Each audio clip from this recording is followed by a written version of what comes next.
Halo, selamat pagi semuanya. Salam sehat untuk kita semuanya. Assalamualaikum warahmatullahi wabarakatuh.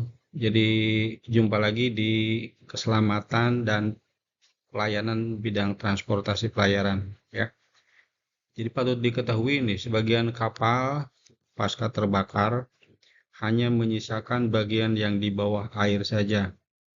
Jadi walaupun materialnya dari aluminium, Anda bisa lihat bahwa material tersebut hampir habis terbakar atau total loss dan semuanya nyaris tenggelam. Kemudian ini adalah posisi ketika kapal tersebut telah diapungkan. Jadi kita bisa lihat bahwa terdapat lubang di antara tangki bahan bakar dan kita bisa lihat bahwa ledakan tersebut mengarah keluar, ya. Artinya ledakan terjadi di dalam yang mengakibatkan material tersebut menjadi terbuka keluar.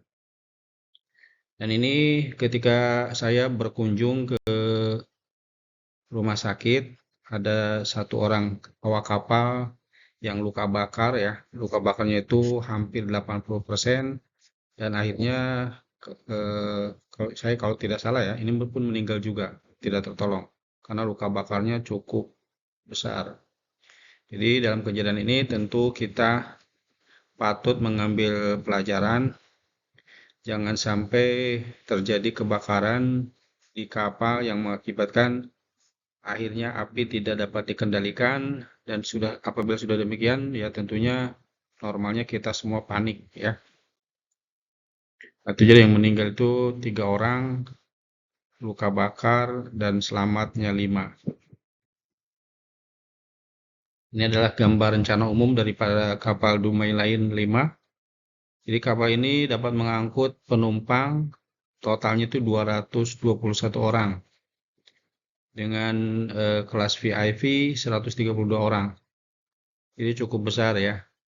Bahkan di tangki ini terdapat kiri, kanan, dan center, ya. Jadi ada port, center, dan starboard untuk tangki bahan bakar. Kapal ini lumayan besar juga, dapat dengan panjang sekitar tadi 60 meter.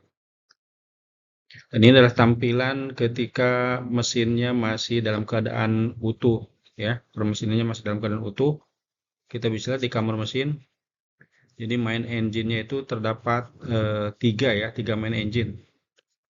Digerakkan oleh 3 unit main engine dengan merek MAN jenis V engine. Dan masing-masing engine terdapat 12 silinder karena dia V, ya, V type. Jadi satu baris itu 6 silinder kali 2, jadi 12. Dan dayanya itu cukup besar, ada 2 kali 1400 horsepower dan ada 1 kali 1800 horsepower. Jadi totalnya itu 3200 horsepower dengan RPM 2100, ya, maksimum RPM. Ini adalah high speed engine putaran tinggi. Anda bisa lihat 2100 RPM. Kecepatan rata-ratanya ketika full RPM bisa mencapai 34 knot. 34 knot. Jadi ini adalah high speed, ya, high speed. Kemudian digerakkan tadi main engine-nya, mesin main engine atau mesin induk. Kemudian kapal ini juga dilengkapi dengan generator. Generatornya itu genset merek Dutch. Oh ya, MAN itu dari Jerman, ya. MAN, kemudian Dutch juga sama, buatan Jerman. Kemudian RPM tersebut 1500 dan frekuensinya ada 50 Hz.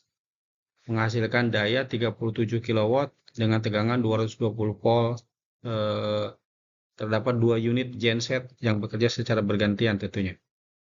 Kan ini kapal kecil, jadi sistemnya tidak diparalelkan, jadi generator berganti secara bergantian. Informasi cuaca di perairan tersebut di Hang Nadim, ya. Ini informasi dari BMKG. Jadi kecepatan anginnya itu cukup rendah, hanya 6 knot. Cuaca juga berawan. kecepatan anginnya rata-rata di 8 sampai 6 knot. 6 sampai 8 ya, jadi cukup rendah. Cuacanya kalem dengan kecepatan angin juga 6 0 ya, 0 knot. Ini adalah kondisi kapalnya. Jadi terdapat beberapa temuan. Nah, kapal ini tidak diklasifikasikan ya. Kapal ini ditemukan bahwa tidak diklasifikasikan pada biro klasifikasi manapun. Ini sesuai aturan, harusnya kapal yang minimal dengan panjang 20 GT, 20 meter, harusnya sudah diklasifikasikan dan tonase sudah di atas 100 ya, 100 gross tonnage juga harusnya sudah dimasukkan dalam kelas. Dan mesin penggeraknya juga sudah melebihi dari 250 horsepower. Jadi ini tiga item ini harusnya memenuhi bahwa kapal ini wajib dikelaskan ya. Demikian nanti kita lanjut lagi di pertemuan berikutnya. Selamat pagi, tetap semangat dan salam sehat untuk kita semua. Assalamualaikum warahmatullahi wabarakatuh.